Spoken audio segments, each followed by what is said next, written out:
গাছের ডালে ঝুলছে গৌড়বতী, king of Japan, red Palmer, Miyazaki.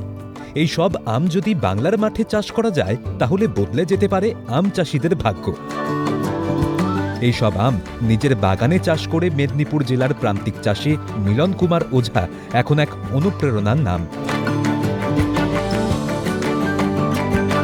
তিনি তার বাগানে 12 থেকে 15টি জাতের আম সফলভাবে উৎপাদন করেছেন। ওনার বাগানে সেরা আকর্ষণ কাটিমন আম, যা বছরে 3 বার ফল দেয়। এই প্রজাতির আম গাছকে কাটিং বা কলম পদ্ধতিতে রোপণ করলে চাষিরা অধিক মুনাফা অর্জন করতে পারবেন। শুধু একাধিকবার ফল দেয় তাই নয়, এই গাছ দ্রুত বর্ধনশীল। তবে লাভ পেতে গেলে প্রথমে সঠিক পদ্ধতি মেনে তৈরি করতে হবে মাটি। এতে গাছের বৃদ্ধি সুনিশ্চিত হয় এবং ফসলের মান ও পরিমাণ উভয়ই বাড়ে। আমাদের বাড়িতে নয় করে কমসে কম 12 থেকে 15 প্রজাতির আম রয়েছে। তার মধ্যে কাটিমন যে আমটা, ওটা হচ্ছে মনোপলি করা দরকার সবাইয়ের ক্ষেত্রে। যারা গরিব প্রান্তিক চাষি আছে ওনারা যদি আমাদের সঙ্গে যোগাযোগ করতে পারেন। কিছু গাছ গিয়ে না গেলে ওইটা হচ্ছে 3 বার করে চাষ হচ্ছে, 3 বার করে ফলন হচ্ছে। হ্যাঁ, সারা বছরে 3 বার ফলন হয়। হয়তো দুর্গাপূজার টাইমে দেখবেন কোথাও আম নেই, কিন্তু আমাদের বাড়িতে পাকা আম থাকে।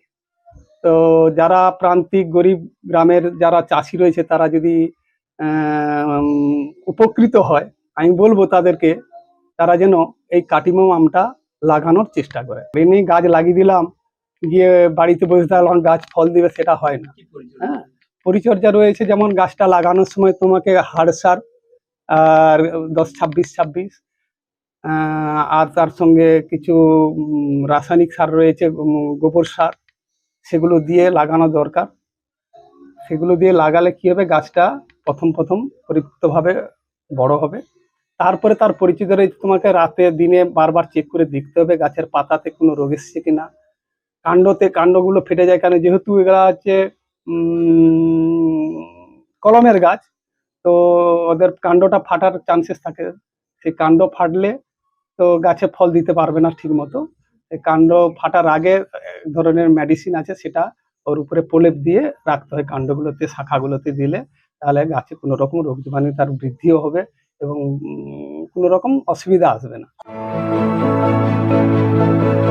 সঠিক পদ্ধতিতে আম চাষ হলে বদলে যাবে এলাকার অর্থনৈতিক পরিকাঠামো। মিলনবাবুর একটাই আবেদন, জেলার কৃষি আধিকারিকরা এরকম উদ্যোগকে প্রশিক্ষণ এবং প্রযুক্তির মাধ্যমে যেন সহযোগিতা করেন। তাহলেই আগামীতে বদলে যাবে পশ্চিম মেদিনীপুরের চাষিদের ভাগ্যরেখা। রনক কুমার শঙ্করের রিপোর্ট, ক্যালকাটা টেলিভিশন নেটওয়ার্ক।